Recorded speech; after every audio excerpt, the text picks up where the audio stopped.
yeah, last segment of the stream, we got the Ralph Emil segment. And I feel like, we're almost going into 4 hours here. We're really going. So I need some energy, chat. I need some pumped up energy. Let's get some energy, chat. Let's get some energy. No. Please, God, no. Please, God, no. No.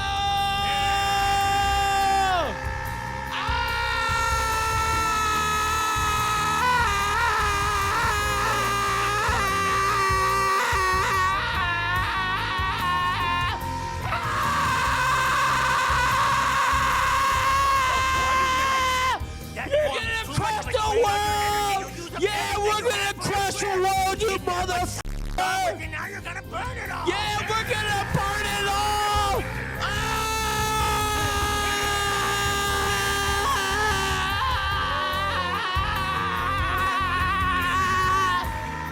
Oh, you mother!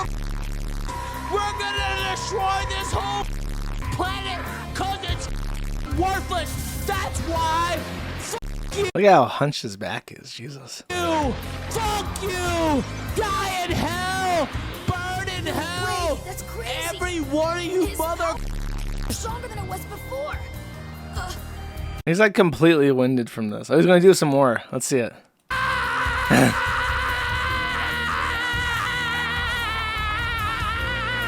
I remember hearing a story, I don't know if it was this, but I think it's at this scene where the English voice actor doing the screaming like passed out or like got lightheaded and almost fainted. Ralph is not in the physical condition that guy was in. I think it was Vic Mignogna even. Could be somebody else. I don't know. I don't remember. But that guy, Ralph is not in that physical condition.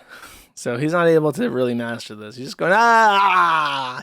Which anybody can do, chat. Anyways, so he screamed. He got really excited. But let's see what else he's screaming about. First of all, he did a video called the Ralph Warski Festival. The Warski Festival I watched a little bit of. And it was a truly bewildering thing. He had this crack whore on his stream. And she was basically dishing out some dirt on Andy Warski because apparently they knew each other very briefly. Oh, she's like a whore. She's like a or something, or like a dance. She's like a what's the thing? A cabaret dancer. So she's basically like a titillation person. Like technically like a. You can't say that, I guess, because it's not technically. But she said that Andy simped for her, and that was like her hot goss. Ralph became so bored of talking about Warski that he got... Who's that guy that was like at Charlottesville, and then he became a leftist and started dating a spicy Latinx? And I guess now he's on the right again, and for some reason anyone gives a f about what he has to say. Richard Spencer, that's it. Richard Spencer. He had Richard Spencer on. For no reason. Richard Spencer had nothing to say. And he interrupted this trying to give her truth for like 30 minutes to let Richard Spencer talk about politics. And I tuned the f out because I could not possibly care less. And then Ralph screamed at me that I can't pull guests like Richard Spencer. Which almost tempts me to try and talk to Richard Spencer just to epically own the fat. But... I'm not actually tempted enough to do that because who gives a f. The end result of this was that okay, actually I remember why I brought up Richard Spencer, because one of the things that I remember being very awkward was that Ralph was literally doing a Warski festival, and he had brought on like this trashy hoe onto his stream to diss out the goss on Andy Warski. Richard Spencer joins, and then he immediately says, well, I think gossips are lowlifes, you know? I mean, I guess we all engage in a little bit of gossip, but I really think that Kino Casino, because he was insulting the Kino Casino, he's like, I think gossips like that are so trashy and below notice. And I'm like, does he know what show he's on? He's on the trashiest white trash reject the world has ever seen on a show that's specifically about gossip. It was a whole festival to gossip with a gossiping on the same call as Richard Spencer. And Ralph just sat there and took this shit of Richard Spencer calling him white trash to his face roundabout. And then afterwards, he publishes this. And And I guarantee you that this message is 100% the consequence of Richard Spencer saying that gossip was trash. You ready? He says, I'm declaring a unilateral peace with the Kino casino. I'm sure they will still trash me, and I'll laugh at them here and there, but I don't want to be associated with the low-class obsessive Spurgs who stalk them daily. I know the feeling. Perspec is a bum. Mr. K is even lower. These people couldn't sell ice water and hail, much less put out decent shows on their own. Still looking forward to the DSP crossover. This has nothing to do with that. So, the outcome, the war being waged, the Warski festival, ended in a unilateral surrender.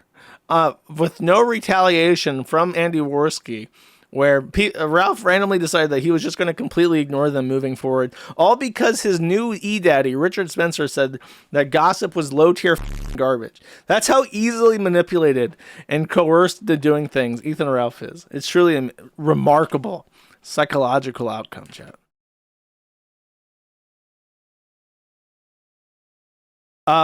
During the stream, by the way, I think, or even before it, Ralph accidentally showed his internet history, and in that internet history, he showed that he has been searching things related to STDs and gonorrhea.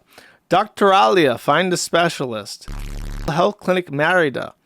STI Dr. Merida, who speaks English. Ways to handle chlamydia in Merida.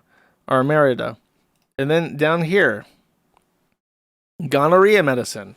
Amazon.com, my orders. And Dr. Alonzo, gynecologist. The clap. Andy Warski, an address. STI doctor. STI HIV test. Gonorrhea medicine. So this guy has a leaky, gangrenous venus. The only other person I knew who had gonorrhea was Chantal's Arab boyfriend.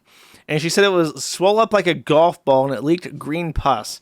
So that's what's going on with the little hoglet right now. And he's trying to get this fixed. And what's really weird about this is the timing of the information about how Ariana Vickers, Mr. Vickers' wife or ex-wife, had an STI. And it was in one of the lawsuits or something. Or no, it was in a restraining order complaint that I read, where someone was complaining that in their polycule, Ariana said that she was testing all her male friends that were her for STDs, but then I guess they caught an STD. So it's like, did Ralph get chlamydia or give chlamydia to Ariana Vickers, and now there's like a Ralph male gene line lineage of gonorrhea in California right now because Ralph Mr. Vickers' wife? Like that, there is a non-zero chance that that's happening. In part because, by the way, Ralph had this 3-hour-long conversation with Jessie, who does the Podawful podcast, which, if you don't know, is a podcast that was originally dedicated to A-logging Dick Masterson. I listened to this entire video, and I came away with these notes, which I will simply read you. I broke them down into who they're talking about. Jessie. Remember when I was surprised that Jessie does not irritate me as much as I thought he would? Jessie is pretending that the show is for Ralph's own good, even though he's leaking intimate phone calls with him, which is bullshit. He shit on Cog, which made me laugh. Jessie said that I'm totally apolitical, except I believe you should be killed. You should be allowed to kill women if you want, and Ralph agrees. Ralph gets so fucked up during this call that at the 2-hour mark, Ralph says something about Jessie, but he's talking about Jessie in the third person. And then he says, I'm talking to Jessie right now, as if he's like half asleep. He thinks he's on a live stream that he's producing. He's talking to an audience about Jessie, who he's replying to.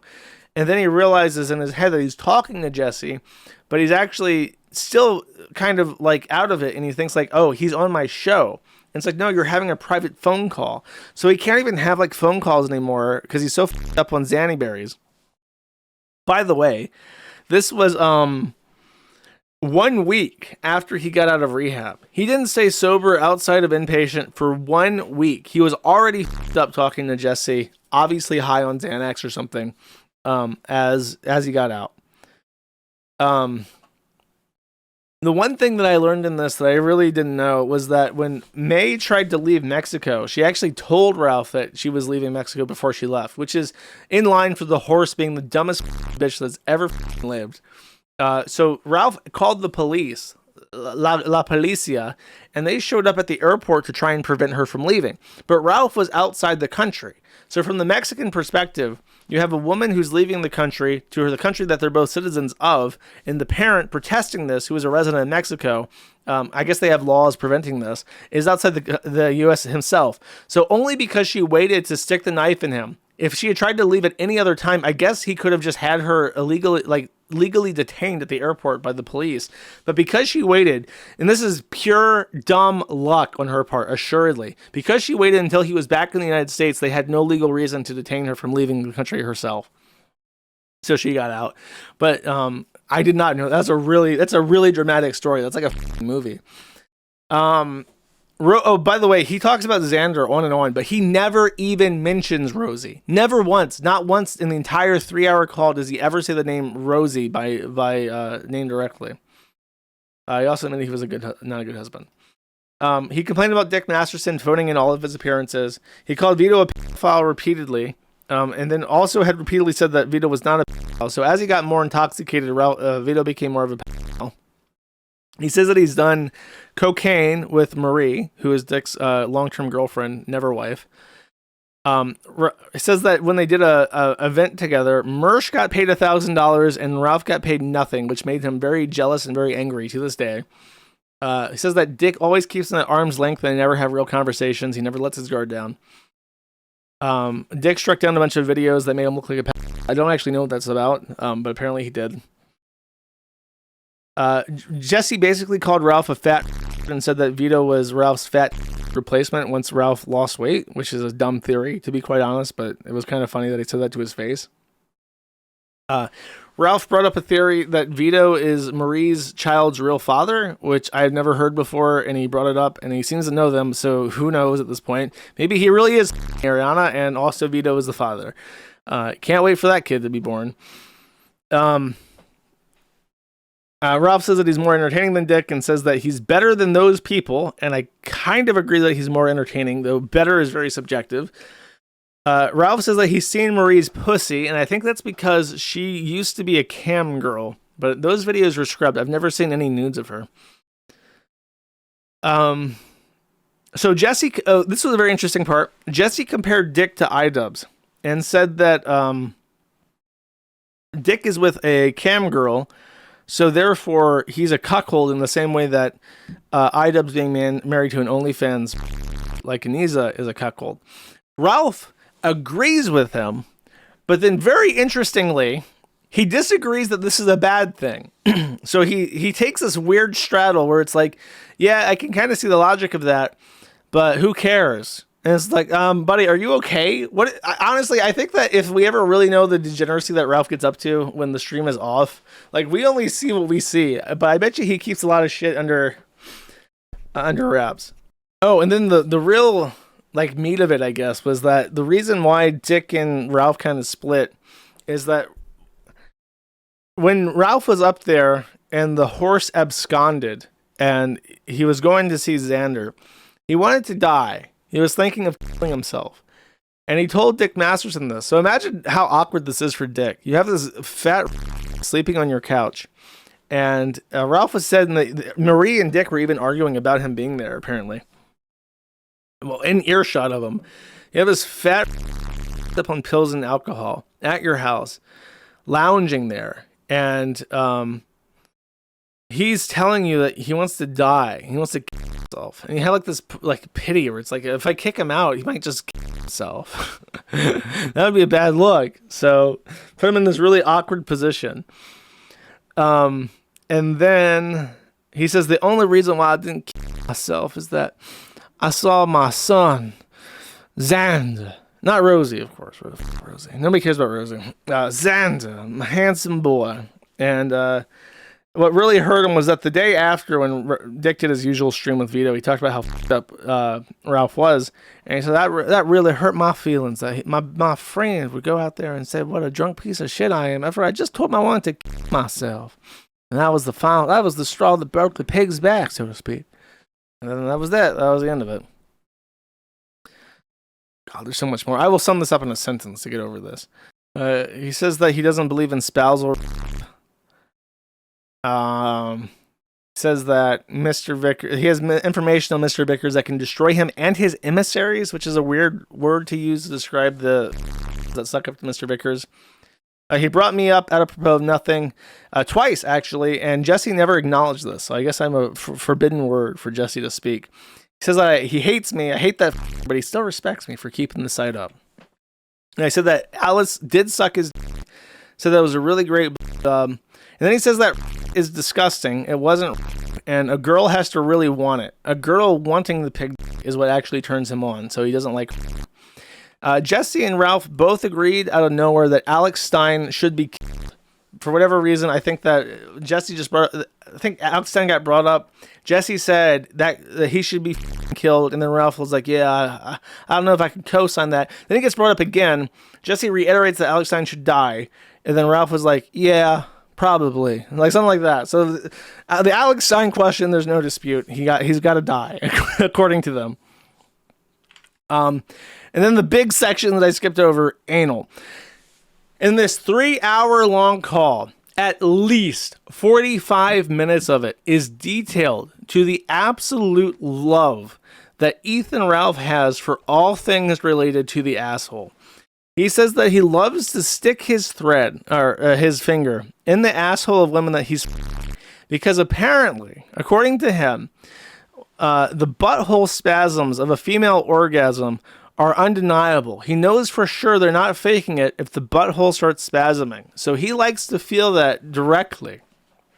He also said he loves eating ass. And more importantly, he loves having his ass eaten. And he said that May, the horse, has sucked his asshole, and that gave him the most mind-blowing orgasm he's ever had in his entire life. And then, at some point, Jessie says a trigger word, and everything I just mentioned and more is repeated in full a second time, as if he completely forgot that he just went over all of this. And by the end of this, what actually ends the conversation is that Ralph is off the topic of ass for once. Jessie says something, and then he starts talking about ass again, and Jessie's just like, bro, I gotta go. And then he hangs up the call. But Ralph was about getting ready for round 3, where he was about to gush over how much he loved asshole.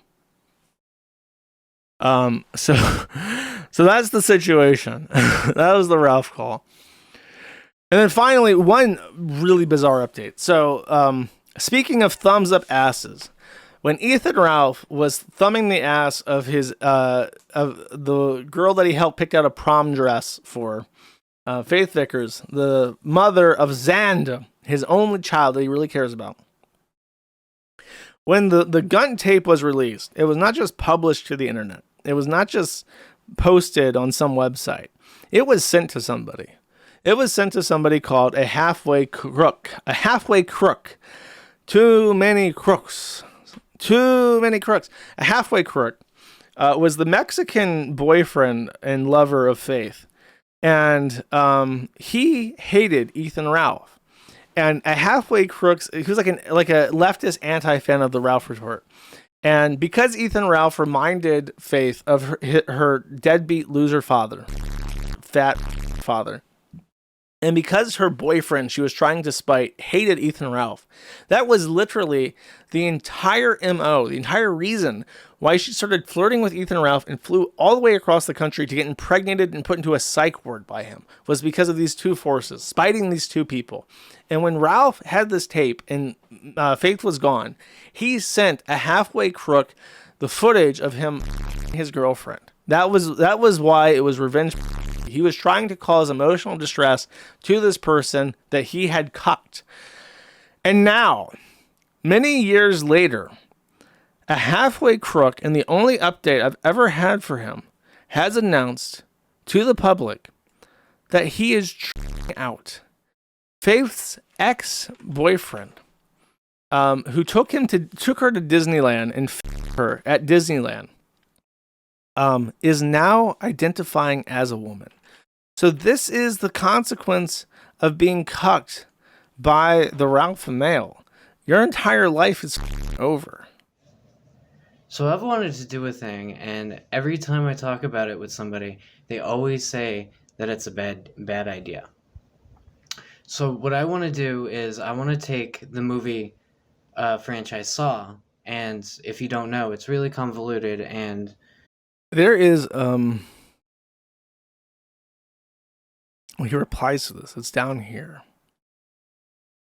There it is. That's him, Faith's ex-boyfriend, and this is him now, showing off the world. He's got a dodo strapped to his head, and he's smoking weed, and he's a kawaii whittle small bean. Ooh, that is the danger of getting. Oh yeah, I've been corrected by the chat. The Disneyland finger banger is not a halfway crook.